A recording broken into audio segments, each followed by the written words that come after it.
नमस्कार मंडळी, आपलं सुचीज मराठी किचनमध्ये स्वागत आहे। तर आज आहे आपल्या 30 days 30 व्हेज रेसिपीज, ते पण 30 मिनिट्समध्ये चा दुसरा दिवस। तर आज आपण बनवतोय नैवेद्याचं वरण।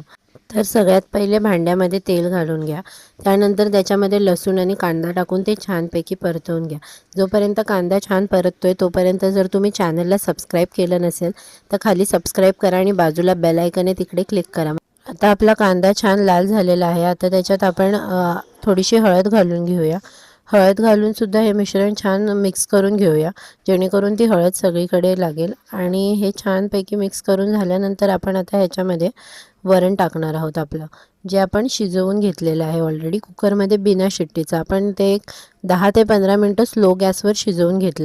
तर जोपर्यंत आपली डाळ उकळते तोपर्यंत एक प्रो टिप, जेव्हा पण तुम्ही डाळ कुकरमध्ये शिजायला घालाल तेव्हा तुम्ही 1 वाटी डाळीला 2 ते 2.5 वाट्या पाणी घालून घ्या आणि कुकरची शिट्टी न काढता ती शिजवून घ्या। तुम्हाला चवीमध्ये फरक जाणवेल।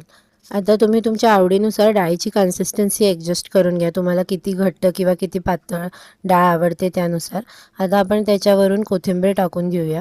कोथिंबीर टाकून पुन्हा एकदा हे मिश्रण छान मिक्स करून घेऊया। आता मिक्स करून झाल्यानंतर आपण त्याच्यामध्ये चवीनुसार मीठ घालून घेऊया।